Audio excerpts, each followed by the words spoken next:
পেলেও নতুন দেশ এখনো পাইনি। গণ অভ্যুত্থানের 1 বছর পরেও সমাজে চাঁদাবাজ এবং সন্ত্রাসের অভয়ারণ্য তৈরি হয়েছে।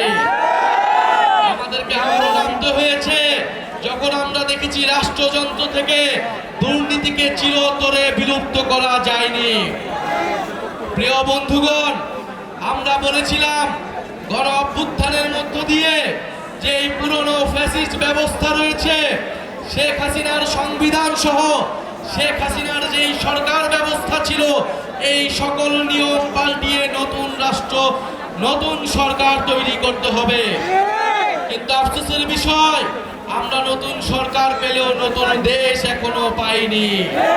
কিন্তু জাতীয় নাগরিক পার্টি আপনাদের কাছে ওয়াদাবদ্ধ, গণ অভ্যুত্থানের শহীদদের কাছে ওয়াদাবদ্ধ, নতুন দেশ গড়া না পর্যন্ত আমাদের এই লড়াই চলমান থাকবে। সংগ্রামী কিশোরগঞ্জবাসী, আমরা জানি কিশোরগঞ্জ হাওর বিধত এলাকা।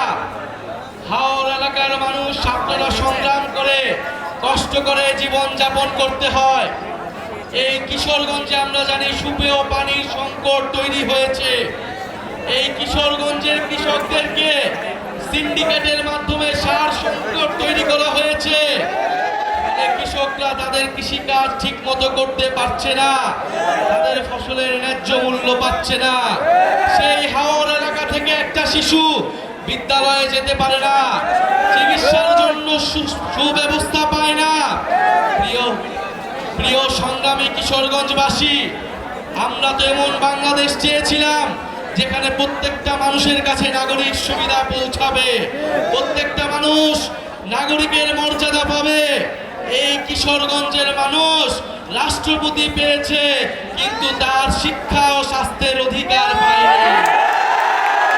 সংগ্রামী কিশোরগঞ্জবাসী, আপনাদের এই ফ্যাসিস্ট রাষ্ট্রপতি আপনাদের বাংলাদেশকে, আমাদের বাংলাদেশকে শেখ হাসিনার কাছে তুলে দিয়েছিল। মানুষের মানবাধিকার, মানুষের গণতন্ত্রকে, বাংলাদেশের গণতন্ত্রকে হত্যা করেছিল। সংগ্রামী কিশোরগঞ্জবাসী, এই কিশোরগঞ্জ থেকেই আপনারা সেই ফ্যাসিস্টদের বিরুদ্ধে গণপ্রতিরোধ তৈরি করেছিলেন।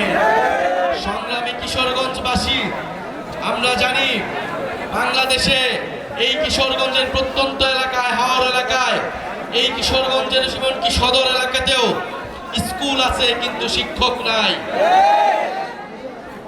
হাসপাতাল আছে কিন্তু ডাক্তার নাই, যুব সমাজ আছে কিন্তু কর্মসংস্থান নাই। প্রিয় সংগ্রামী কিশোরগঞ্জবাসী, অনেক বাজেট আছে কিন্তু রাস্তা নাই, রাষ্ট্রপতি আছে কিন্তু মানুষের উন্নয়ন নাই। আমরা এই কিশোরগঞ্জের চেহারা পাল্টায় দিতে চাই। আমরা সেই কিশোরগঞ্জ চাই যেখানে হাওর এলাকার একটা ছোট শিশু বিদ্যালয়ে যেতে পারবে, যেখানে হাওর এলাকার একটা মানুষ স্বাস্থ্যের সুযোগ সুবিধা পাবে, যেখানে কিশোরগঞ্জের যুব সমাজ কর্মসংস্থান পাবে, যেখানে কিশোরগঞ্জের মানুষ যাতায়াত ব্যবস্থার সুব্যবস্থা পাবে। প্রিয় সংগ্রামী কিশোরগঞ্জবাসী, আপনারা জানেন বাংলাদেশে গণ অভ্যুত্থান হয়েছিল তরুণদের নেতৃত্বে। এই তরুণদের উপর আস্থা রেখে বাংলাদেশের মানুষ নেমে এসেছিল। আমরা আবারও বলছি, এই তরুণদের উপর আস্থা রেখে আপনারা জাতীয় নাগরিক পার্টিতে যোগদান করুন।